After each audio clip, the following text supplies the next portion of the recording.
Hello guys, जय हिंद। तो बिना वीडियो बनाए रहा नहीं जाता, ठीक है। क्योंकि एक आदत सी बन गई है वीडियो बना के अपलोड करना। क्योंकि हमारे पास समय नहीं है वीडियो बनाने का, इसीलिए मैं एडिट नहीं कर पाता, शॉर्ट वीडियो नहीं डाल पाता। तो मैं लॉन्ग वीडियो जो है एक अपना रिवाइज करूँगा, शूट करूँगा, फिर धीरे से अपलोड कर दूँगा किसी को ने, ठीक है। एक्चुअली इस समय समय नहीं मिल पा रहा है पढ़ने से, पढ़ाने से। तो अब मैं पढ़ूंगा जो वही रिवाइज करूंगा, तो वही बना के वीडियो डाल दूंगा, ठीक है। तो मैं अपना नोट्स रिवाइज करने जा रहा हूँ। ये आई मीन जियोग्राफी का नोट्स है। और I have made two notes, first geography and second, I mean first world geography and second Indian geography. तो we are going to read, we are going to revise our world geography, right. मतलब जो कुछ भी notes मैंने बच्चा बनाया है उसको मैं रिवाइज करने जा रहा हूँ। एक्चुअली इसमें एग्ज़ाम की मैं प्रिपरेशन कर रहा हूँ। मैं अभी जो है रिवील नहीं करूँगा, डिस्क्लोज नहीं करूँगा मैं किस चीज़ का तैयारी कर रहा हूँ, ठीक है। बस मैं मेहनत कर रहा हूँ। और सेकेंड थिंग इज़ दैट कि मैंने अभी कुछ ही हाल ही में कुछ दिन इंग्लिश की प्रैक्टिस कर रहा था। तो 1 महीने कंटिन्यू मैंने इंग्लिश का, आई मीन अरे इंग्लिश का जो है कंटिन्यू मैंने प्रैक्टिस किया है। तो जिसके कारण कुछ वर्ड जो है मेरे इंग्लिश का निकलते हैं, कुछ इंग्लिश का निकलते हैं, आई मीन हिंदी इंग्लिश दोनों मिलकर इंग्लिश बन जाता है, ठीक है। तो आई मीन अभी छूट गया है इंग्लिश स्पीकिंग का, क्योंकि मैं अभी जीके जीएस और न्यू वर्ड्स जो है पढ़ रहा हूँ, ठीक है। अपना जो है बेस मजबूत कर रहा हूँ, ठीक है। तो जय हिंद। एक बार फिर से आप सबको, समय जो है 10 के पार हो रहा है। अभी हमें 1.5 घंटा यहाँ पे पढ़ना है, 11:30 बजे तक। फिर यहाँ हमें भोर में आना है घर से, ठीक है। मैं अपने रूम पर हूँ। तो अर्थ है जो है कॉन्टिनेंट है, ओशियन है, आप सबको पता ही है कितने कॉन्टिनेंट ओशियन है।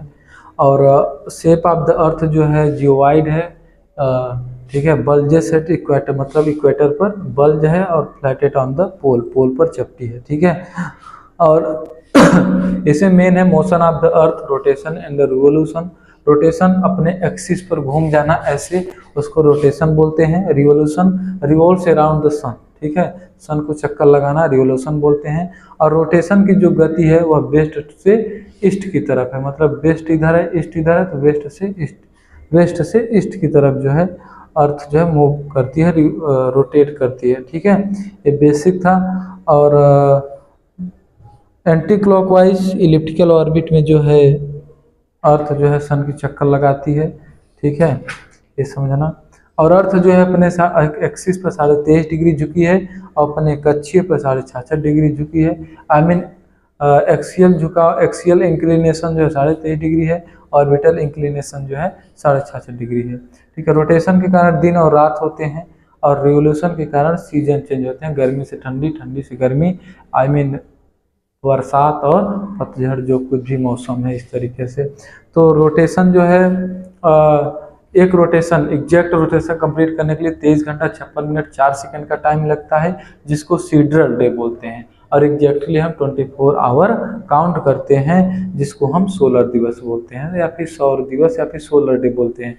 और वन रिवोल्यूशन को कंप्लीट करने का एग्जैक्टली टाइम जो है 365 दिन 5 घंटा और 48 मिनट 46 सेकंड लगता है, जिसको सीड्रल ईयर बोलते हैं। और हम लोग 365 डे मानते हैं, जिसको हम सोलर डे या फिर सौर वर्ष, आई मीन सोलर ईयर या फिर सौर वर्ष मानते हैं, ठीक है। Sidereal day is faster than solar day, याद रखना। सीड्रल डे जो है सोलर डे से फास्टर होता है। मैं सीड्रल डे का जो है 23 घंटा 56 मिनट है, और सोलर डे का जो है 24 घंटा है। तो सीड्रल डे जल्दी होता है, इसमें बेसिक है। और जो है अभी बहुत सारी छोटी छोटी चीज़ें हैं, मैं सब कुछ लिखा हूँ, हो सकता है कुछ छूट जाए। अभी मैं दोबारा अच्छे से कहीं पढ़ूंगा, तब फिर और अच्छे से नोट बनाऊंगा, मुझे और अच्छे से जानकारी होगी, ठीक है। अब इक्विनोक्स क्या होता है? जब सन रेज परपेंडिकुलर होता है इक्वेटर पर, तो उसको इक्विनोक्स बोलते हैं। या 2 समय होता है, एक 22 मार्च और 23 सितंबर को। 22 मार्च वाले को वर्नल इक्विनोक्स बोलते हैं, जिसको बसंत विषुव बोलते हैं। 23 सितंबर वाले को ऑटमन इक्विनोक्स बोलते हैं, जिसको हेमंत विषुव बोलते हैं। बोथ डे, आई मीन 23 सितंबर और 22 मार्च को दिन रात बराबर होते हैं। Most important point is that what is solstice. Solstice जो है सन रेज परपेंडिकुलर होगी, या तो कैंसर पर या तो कैप्रिकॉर्न पे। Cancer in the sense tropic of Cancer, कर्क रेखा जो नॉर्दर्न हेमिस्फीयर में है 23.5 डिग्री, ठीक है। तो जब सन रे परपेंडिकुलर होगा कैंसर पर तो उसको कैंसर सोलेस्टिक कहेंगे या फिर समर सोलेस्टिक कहेंगे, ठीक है। हिंदी में उसको बोलते हैं संक्रांति, आई मीन हिंदी मैंने इसमें नहीं लिखा है इसका, ठीक है, अभी आगे आएगा कहीं। तो कैंसर सोलेस्टिक कहते हैं या फिर समर सोलेस्टिक कहते हैं। तो कैंसर सोलेस्टिक जो 21 जून को होता है, जहाँ पे हम लोग नॉर्दर्न हेमिस्फीयर में रहते हैं। 21 जून को सबसे बड़ा दिन और सबसे छोटी रात, और वही एग्जैक्ट अपोजिट उसका सदर्न हेमिस्फीयर में सबसे छोटा दिन सबसे बड़ा रात, ठीक है। ये अर्थ का सीजनल कॉन्सेप्ट है, ये वीडियो में बना चुका हूँ, अभी और बना दूंगा। अब सन रे जब परपेंडिकुलर होगा कैप्रिकॉर्न पर तो उसको क्या बोलेंगे, कैप्रिकॉर्न सोलेस्टिक या विंटर सोलेस्टिक या शीत संक्रांत या फिर मकर संक्रांति इसमें लिखा है। तो यह 22 दिसंबर को होता है। 22 दिसंबर को आई मीन कैप्रिकॉर्न कहाँ पर है, सदर्न हेमिस्फीयर में है 23.5 डिग्री पर। तो वहाँ पे भाई ठंडी पड़ रही है, हम लोग नॉर्दर्न हेमिस्फीयर में रहे, सदर्न हेमिस्फीयर में गर्मी पड़ेगी, नॉर्दर्न हेमिस्फीयर में ठंडी पड़ेगी। तो जिसके कारण 22 दिसंबर को सबसे छोटा दिन और सबसे बड़ी रात होती है, ठीक है। इसका अपोजिट सदर्न हेमिस्फीयर में होता है, ठीक है। अब जो है अर्थ जो है सन के सबसे करीब होती है 3 जनवरी को, जिसको पेरीहीलियन बोलते हैं उपसौर, और 147 मिलियन किलोमीटर दूर होती है 3 जनवरी को। और सन जो है अर्थ जो है पृथ्वी अर्थ जो है सन से सबसे दूरी पर होती है, उपसौर बोलते हैं अपेहेलियन, 100 लगभग 152 150 मिलियन किलोमीटर अब, ठीक है, इस सन से। तो ये सब थोड़ा बेसिक था। अब इक्लिप्स मतलब चंद्र ग्रहण, सूर्य ग्रहण इसमें लिखा है। सूर्य ग्रहण जो है जब सन और चंद्र अर्थ के बीच में चंद्रमा आ जाए तो उसको जो है अम्ब्रा फुल शैडो, ठीक है, तो उसको बोलते हैं चंद्र ग्रहण बोलते हैं। जब सन और मून के बीच में अर्थ आ जाए तो उसको चंद्र ग्रहण बोलते हैं। एक बेसिक कॉन्सेप्ट है, आप समझ लीजिएगा। अब लॉन्गिट्यूड है, लैटिट्यूड क्या होती है, ठीक है। लॉन्गिट्यूड लैटिट्यूड एक ऐसे मेन कॉन्सेप्ट है। तो मैं अभी जो है लॉन्गिट्यूड पढ़ने जा रहा हूँ, ठीक है। लॉन्गिट्यूड जो है इमेजिनरी लाइनें होती हैं, काल्पनिक रेखाएं होती हैं जो किसी भी भौगोलिक स्थिति, जियोग्राफिकल प्लेस, जियोग्राफिकल लोकेशन, बहुत सारी चीज़ें जो है जानने को मिलती है, ठीक है। तो लॉन्गिट्यूड क्या है, एक इमेजिनरी लाइन है, ठीक है, और यह नॉर्थ टू साउथ होती हैं। इनके बीच का दूरी फिक्स नहीं होता, एक जगह से निकलती हैं एक जगह ऐसे हो जाती हैं। और मैक्सिमम इक्वेटर पर इनका डिस्टेंस होता है, ओबियसली इक्वेटर बीचों बीच है, तो जब ऐसे आएंगी तो बीचों बीच में मैक्सिमम डिस्टेंस कहाँ होगा, इक्वेटर पर ही होगा, ठीक है। मिनिमम डिस्टेंस कहाँ होगा, पोल पर होगा। भाई पोल से निकली हैं तो सबसे पास दूरी वहीं पर होगा, सबसे कम दूरी वहीं पर होगा, ठीक है। टोटल लॉन्गिट्यूड अगर एक पॉइंट का बात करेंगे तो 360, ठीक है। I mean there are some important longitude here। First 0 degree longitude जो है लंदन से होकर गुजरती है, जो इंग्लैंड में है, जिनको हम ग्रीनविच बोलते हैं, GMT, ठीक है, जिस पर हमारा वर्ल्ड टाइम जो है क्या है शो होता है। ग्रीनविच मीन टाइम जो है एक वर्ल्ड टाइम है, ठीक है। और 180 डिग्री जो है पैसिफिक ओशियन, प्रशांत महासागर से होकर गुजरती है, ऐसे ऐसे ऐसे जिगजैग। इंटरनेशनल डेट लाइन है, कैलेंडर को शो करती है, DDMM YYY, ठीक है। और 82.5 डिग्री जो है हमारे भारत की जो है समय निर्धारित करती है, इंडियन स्टैंडर्ड टाइम जिसको बोलते हैं, जो हमारे नैनी प्रयागराज से होकर जाती है, ठीक है। और इसमें बहुत सारी चीज़ें हैं। और GMT जो है 5.5 घंटा भारत के टाइम से पीछे है। अगर भारत में GMT मतलब लंदन में 12 बज रहा है तो भारत में 5:30 बजे आगे है, ठीक है। बहुत सारे कॉन्सेप्ट है इसमें, आप भी इसमें जो है एक पॉइंट और है, ठीक है। अब है लैटिट्यूड, लॉन्गिट्यूड हो गया। लैटिट्यूड क्या होती है, लैटिट्यूड जो है हॉरिजॉन्टल लाइन होती है, ठीक है, ग्लोब पर, और सब लैटिट्यूड जो है पैरेलल होती है, मेन पॉइंट है, ठीक है। लैटिट्यूड के बीच की लाइन को क्या बोलते हैं, जोन बोलते हैं। जैसे कहीं पे फ्रीजिड जोन, कहीं पे टोरिड जोन, कहीं पे टेम्परेट जोन, ये सब अभी कॉन्सेप्ट बहुत ही जो है कॉन्सेप्ट अलग है। तो लैटिट्यूड के बीच की लाइनों के हमें को क्या बोलते हैं, आई मीन जोन बोलते हैं। और जो लॉन्गिट्यूड लाइनों के बीच का जो दूरी होता है, जो एरिया होता है, उसे गोरे बोलते हैं, ठीक है। तो लैटिट्यूड लॉन्गिट्यूड से एक जाली बनता है, ग्रिड बनता है, जिसके कारण हम बहुत सारे लोकेशन को फाइंड करते हैं, कितना डिग्री नॉर्थ में है, इतना डिग्री साउथ में, इतना जो है ईस्ट में, इतना डिग्री मिनट जो है ईस्ट वेस्ट में है, ठीक है। तो I mean east to west होता है क्या, लैटिट्यूड, और लैटिट्यूड हमेशा ईस्ट टू वेस्ट होता है, latitude north to south, I mean latitude को शो करेंगे तो नॉर्थ टू साउथ शो करते हैं। एक कॉन्सेप्ट है इसका, अच्छे से ग्लोब बनेगा तब फिर ये जो है समझ में आएगा। और लैटिट्यूड, सारे लैटिट्यूड पैरेलल होते हैं, ठीक है। और लैटिट्यूड इमेजिनरी लाइन फिर लिखा है, काल्पनिक रेखा, horizontal line they are parallel, समांतर होती है, बीच की दूरी समान होती है, they are horizontal line. Consecutive latitude होती हैं जिनके बीच की दूरी लगभग 111 किलोमीटर दूरी होती है।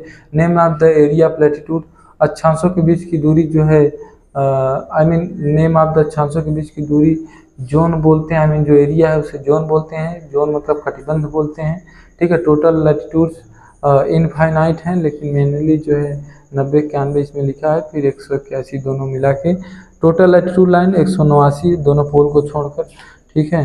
और लॉन्गेस्ट लैटिट्यूड आपको पता होना चाहिए, इक्वेटर है जो 0 डिग्री पर है, ठीक है। इम्पोर्टेंट लैटिट्यूड जो है 6.5 एक है इक्वेटर, इक्वेटर के नॉर्थ में 23.5 degree tropic of Cancer, equator के नॉर्थ में 6.5 डिग्री नॉर्थ में जो आर्कटिक सर्कल है, ठीक है। अगर हम इक्वेटर की बात करते हैं 0 डिग्री, इक्वेटर के सदर्न में आते हैं, साउथ में आते हैं तो ट्रॉपिक ऑफ कैप्रिकॉर्न आता है, फिर 6.5 डिग्री जो सदर्न में आते हैं तो आर्कटिक सर्कल आता है, ठीक है। South pole, north pole, equator जो है अर्थ के 2 हेमिस्फीयर में डिवाइड करता है, एकदम बेसिक कॉन्सेप्ट है। इंडिया कहाँ पर आता है, 8 degree 4 minute north, 37 degree 6 minute north में। और लॉन्गिट्यूड पर बात करें 62 डिग्री 7 मिनट ईस्ट में और 97 डिग्री 25 मिनट ईस्ट में जो है लॉन्गिट्यूड की बात होता है। तो कंट्रीज ट्रॉपिक ऑफ कैंसर पर 18 देश आते हैं। नॉर्थ अमेरिका, मैक्सिको, मैं पूरा देश नहीं लिखा हूँ, इक्वेटर पर जो है लगभग 13 देश आते हैं, कैंसर पर 18 देश, इक्वेटर पर 13 देश, कैप्रिकॉर्न पे 10 देश आते हैं। लैटिट्यूड लोकेशन पता चलता है, क्लाइमेट, विंड, ये सब चीज़ों को अंदाज़ा लगाया जा सकता है, पता लगाया जा सकता है कहाँ, मतलब जैसे विंड होता है, जैसे क्लाइमेट हो गया तो एक टोरिड जोन हो गया जो दोनों इक्वेटर के आसपास जो है बहुत ज़्यादा हीट होता है, फिर जो है इक्वेटर के ऊपर जो है tropic of Cancer, tropic of Capricorn के एरिया के आसपास जो है टेम्परेट जो है ना, फिर फ्रीजिड जोन है, मतलब पूरी तरीके से बर्फ है पोल्स के किनारे, आर्कटिक सर्कल है इधर, अंटार्कटिक सर्कल के आसपास, तो जिसके कारण एक क्लाइमेट जो है डिस्क्राइब होता है, जिसके कारण एक विंड, आई मीन बहुत सारी चीज़ें जो है इस पर निर्भर करती हैं, वेदर, क्लाइमेट, बहुत सारी चीज़ें निर्भर करती हैं, ठीक है। एंटीपोड क्या होता है एक अभी डिस्कस करेंगे। इंटरनेशनल डेट टाइम सीधा लाइन नहीं है, ब्रिंग स्टेट लाइन से पास होता है। बेरिंग स्टेट ऐसी कोई बेरिंग स्ट्रेट है, STRAIT जिसको बोलते हैं जल संधि, बेरिंग, वहाँ से जो है 180 डेट लाइन जो है पास होती है पैसिफिक ओशियन से, ठीक है। ईस्ट से west loses a day, west to से east gain a day, I mean अगर आप ईस्ट से वेस्ट में जा रहे हैं तो आपका एक दिन मतलब कि क्या होगा, लॉस होगा, इसमें पॉइंट है।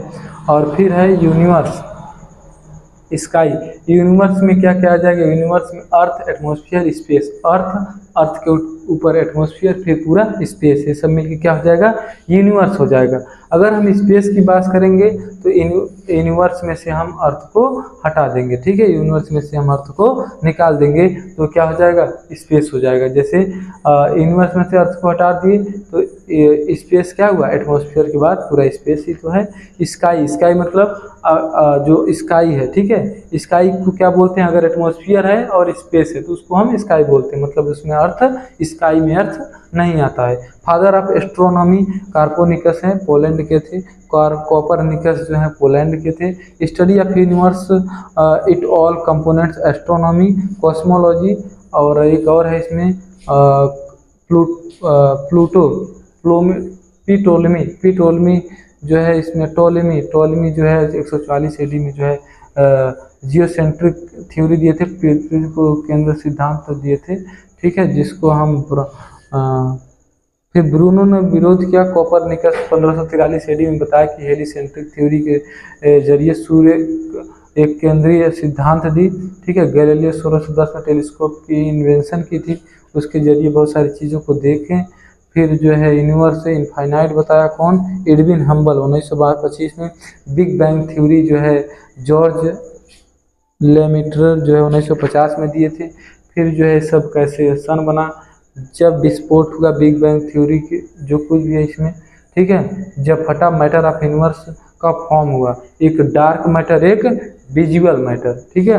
विजुअल मैटर केवल 4% ही है जो दिखता है, और सारा डार्क है। आसमान में देखो सारा डार्क, ठीक है। 96% डार्क है, और ये सोर्स ऑफ एनर्जी है, ठीक है। 4% ही दिखता है, form by dark matter. In dark matter Galaxy, आकाशगंगा, मंदाकिनी, तारामंडल, सौर मंडल, ये सब 4% में आ जाएगा विजुअल में। Dark colour of space is black, ठीक है। गैलेक्सी जो है आकाशगंगा, मंदाकिनी, जो कुछ भी है हमारे गैलेक्सी का नाम है। ग्रुप ऑफ अनकाउंटेबल स्टार, अनगिनत तारों का समूह को गैलेक्सी बोलते हैं। Made by nebula, Niharika of hydrogen गैसों से बना है, ठीक है। Approx one Galaxy have 10⁻11 stars. Universe में लगभग 10⁻11 गैलेक्सी आती है, एक स्टार लगभग।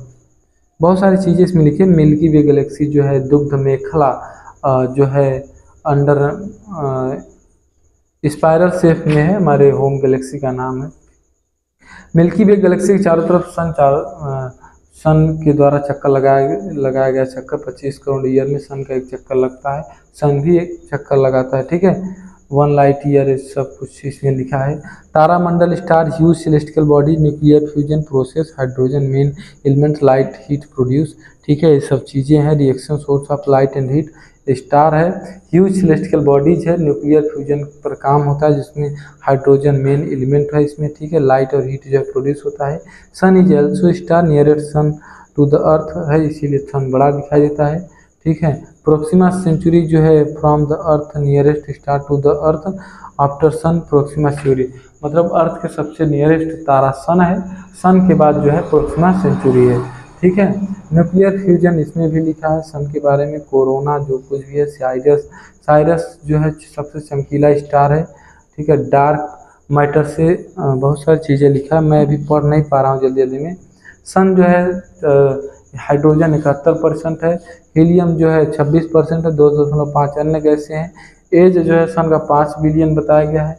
यंग स्टार, येलो स्टार इसको कहते हैं, ठीक है।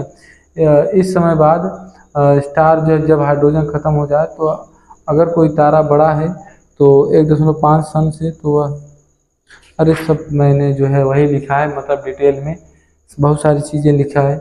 सोलर सिस्टम अब आ जाता है, ठीक है। सूर्य और उस परिवार को निर्माण लगभग 504 से लेकर 456 अरब वर्ष के पूर्व आसपास होगा। एक सदस्य मेंबर है sun, only star of the solar system. 8 planet, dwarf planet जो है बौने ग्रह, satellite, asteroid, comet and tail से सब जो है उल्का पिंड, ये सब सोलर सिस्टम में आ जाएंगे। सन का एज जो है 5 बिलियन बताएगा। Period of revolution 25 crore year, cosmic year है 25 crore year. Period of rotation 125 days, one rotation को कंप्लीट करने के लिए 25 डेज लगता है। कोर टेम्परेचर का कितना गर्म है, सब चीज़ें इसमें लिखा है, ठीक है। और फिर जो है प्लानिट आ गया है, Mercury, Venus, Earth, Mars, Jupiter, Saturn. Mercury, Venus, Earth, Mars, Jupiter, Saturn, Uranus, Neptune. अगर हम साइज वाइज बात करें तो जुपिटर, सैटर्न, यूरेनस, नेपच्यून, फिर अर्थ, मार्स, फिर जो है आई थिंक अर्थ जो है 5वें स्थान पर आता है, और स्थान से बात करें तो तीसरे स्थान पर मरकरी, वीनस, अर्थ। अगर साइज में बात करें तो 5वें स्थान पर आते हैं। टेरेस्ट्रियल प्लानेट जो है क्लोज टू सन होते हैं, मरकरी, वीनस, अर्थ। और जोवियन प्लानेट जो है far from the sun, Jupiter, Saturn, Neptune, ठीक है। Smallest mass, smallest radii, rocky solid surface होते हैं टेरेस्ट्रियल प्लानेट। लेकिन जो जोवियन प्लानेट होते हैं लार्ज मास होता है और लार्ज रेडियाई होता है, गैसियस से बने होते हैं ज़्यादातर, ठीक है। और according to the earth distance Uranus, according distance Uranus, Neptune, Mercury, Jupiter, Saturn, according size Jupiter, Saturn, Neptune, Earth, Venus, Mars, Mercury. Mass सबसे ज़्यादा, according to the mass Jupiter का डेंसिटी सबसे ज़्यादा अर्थ का है, सैटर्न का सबसे कम है। मार्स का मास सबसे कम है, जुपिटर का मास सबसे ज़्यादा है। और मैं बहुत सारी चीज़ें लिखा हूँ यार, कितना पढ़ूँ। Okay, I will try to read next day. I am feeling sleepy right now, so I'm going to home, and yeah.